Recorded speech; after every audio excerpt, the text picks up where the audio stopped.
कहते हैं होई है वही जो राम रची राखा। चीन ने तो सप्लाई रोक दी, लेकिन भारत की मदद करने के लिए अब अमेरिका ने अपनी सेना को भी लगा दिया। इसके अलावे रेमडेसिविर की बड़ी खेप आ रही है भारत। अमेरिका ने तो बिल्कुल समा ही बदल दिया है। जानेंगे गिलियड जो कि रूस के ऊपर प्रतिबंध लगा रही थी, उसने भी क्या निर्णय लिया है। इसके अलावे बहुत कुछ, आइए जानते हैं इन खबरों को विस्तार से। देखो आप, चीन ने मदद का दिखावा करके भारत को पहुंचने वाली मदद को ही रोक दिया। इससे तो दुनिया वाकिफ हो गई और चीन के चेहरे को देख भी लिया। पर चीन ने जो मजाक उड़ाया था ये सोचकर कि अमेरिका भारत की कोई मदद नहीं करेगा, तो आपको बता दें वैसे तो अमेरिका ने सचमुच हामी भरने में देर की, लेकिन यह देर भले ही हो, आया अमेरिका दुरुस्त है। और इस वक्त जो रेमडेसिविर दवाई के लिए हड़कंप मचा हुआ है भारत में, उसके लिए भी बड़ा कदम उठा रहा है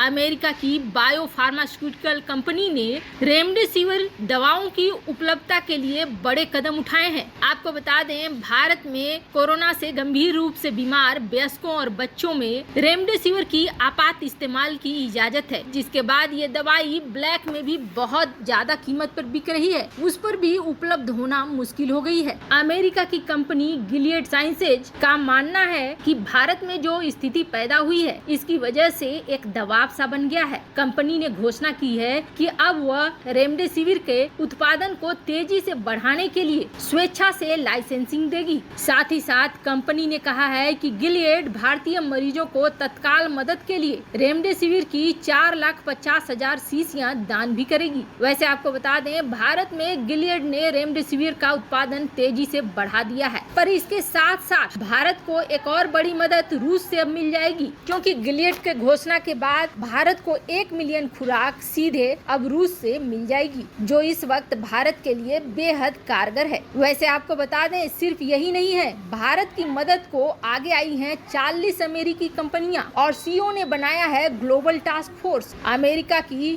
40 बड़ी कंपनियों के सीईओ ने कोरोना के खिलाफ लड़ाई में भारत की मदद करने के लिए एक कार्यबल का गठन किया है। डिलॉइट के सीईओ पुनीत रंजन ने कहा है कि हम जल्द से जल्द बैठक कर रहे हैं ताकि भारत में जल्द से 20,000 ऑक्सीजन मशीनें भेजी जाएं और इसके अलावे अहम चिकित्सा के सामान, टीके, ऑक्सीजन और जीवन रक्षक सहायता मुहैया कराएगा। वैसे आपको बता दें इसमें बड़ी बात यह है कि भारत वो पहला देश है जिसके लिए अमेरिका की 40 कंपनियां ऐसा कुछ कर रही हैं। देखो आपको बता दें प्रधानमंत्री मोदी ने इस बात को कहा कि पहली लहर जब आई थी तो हमारा मनोबल काफी ऊंचा था और हमें लगा था कि हमने सफलतापूर्वक इसे निपटा दिया, पर इस लहर ने देश को हिला दिया है। लेकिन अब हमारी जिम्मेदारी है कि किसी भी तरीके से इससे निपटे और अब दुनिया के देश सहायता करने के लिए टूट पड़े हैं, तो अमेरिका अब अपनी सेना को भी उतार रहा है। महामारी पर नियंत्रण पाने के लिए भारत ने दोस्तों और सहयोगियों से बात की तो अमेरिका का हाथ बहुत ज्यादा बढ़ा है। वहाँ के राष्ट्रीय सुरक्षा सलाहकार NSA से जैक सुलिवन ने एक मीटिंग बुलाई जिसमें गृह और रक्षा के साथ साथ कई मंत्रालय के प्रतिनिधियों ने भाग लिया। मीटिंग में भारत में ऑक्सीजन की कमी पर गंभीर चर्चा हुई और इसी आपूर्ति का रास्ता निकालने पर भी विचार हुआ। आपको बता दें अमेरिकी सेना जिन पोर्टेबल ऑक्सीजन जनरेटर का इस्तेमाल करती है उसे भारत को विमान से तुरंत पहुंचाने की कोशिश की जा रही है। वैसे इस ऑक्सीजन जनरेटर के बारे में आप जान ले, अमेरिका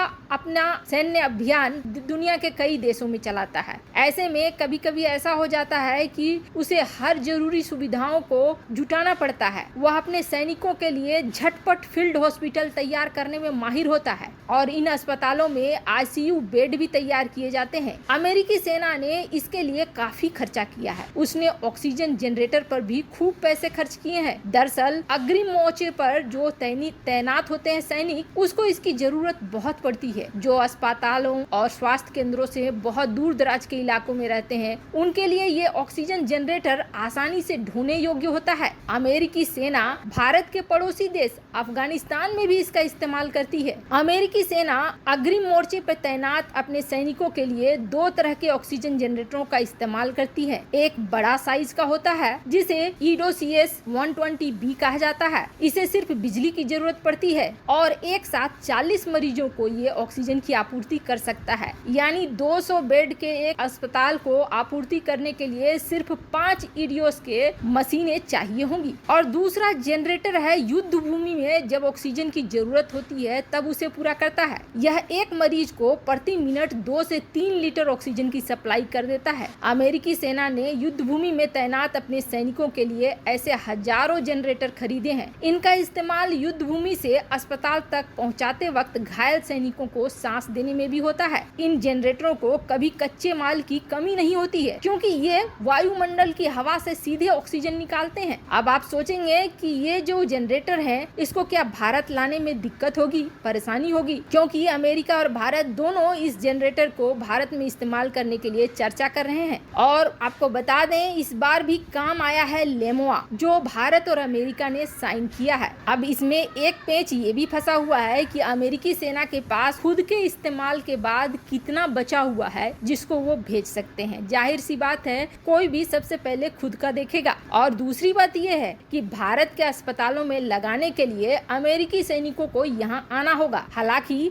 अमेरिकी सेना युद्धाभ्यास के दौरान भारतीय सैनिकों को इसकी ट्रेनिंग देती रहती है, लेकिन जब कोई नया उपकरण आता है तो उसे हैंडल करने की जानकारी भारतीय सैनिकों को नहीं मिल पाती है। हाल के कुछ सालों में किसी भी मेडिकल इमरजेंसी में ऐसे उपकरणों को तैनात नहीं किया गया है, पर यह पहली बार है जो भारत में अमेरिका अपने इन जनरेटरों को भेजने की सोच रहा है। वैसे ये तो जरूर है कि अमेरिका ने थोड़ी देर कर दी आने में, जिसके लिए उसे सुनना भी पड़ा दुनिया से, पर अब बढ़ चढ़कर भारत का सहयोग कर रहा है और हर हाल में भारत के साथ अपने रिश्तों को मजबूत रख रहा है। अमेरिकी सेना और भारतीय सेना मिलकर इस आपदा को अब समेटने में लगी हुई है। वैसे आपको बता दें भारत ने जो लेमोआ, कामकासा वगैरह एग्रीमेंट अमेरिका के साथ साइन करे हैं, आज उसी की देन है कि भारत को बड़ी सहायता अमेरिका से मिल रही है। वैसे आपको बता दें इस दौरान प्रधानमंत्री मोदी और बाइडेन के बीच भी बातचीत हुई थी, जिसमें बाइडेन ने ये कहा कि हम साथ मिलकर काम करेंगे और जिस तरह से अमेरिका की मदद भारत ने दवाइयों को रिलीज करके करी थी वैसे ही हम भी करेंगे। वैसे आपको बता दें भारत में इस ताजा लहर के बाद दोनों नेताओं ने पहली बार फोन पर बात किया है। वैसे भारत में कई तरह की चीजें चल रही हैं। भारत में खुद गुरुद्वारों में ऑक्सीजन लंगर लगाया जा रहा है और आपको बता दें इस तरह की अचानक आई थी लहर, चीन में भी अचानक आई थी, अमेरिका में भी, पर उन्हें भी संभलने में वक्त लगा था। तो हमें भी संभलने में वक्त लगेगा, लेकिन ये वक्त भी गुजर जाएगा। वैसे आपको क्या लगता है, अमेरिका ने भारत की ये मदद करके क्या चीन की उम्मीदों में पानी फेर दिया है? कमेंट करके अपनी राय जरूर बताएं। जल्द मिलते हैं अगले वीडियो में नई खबर के साथ।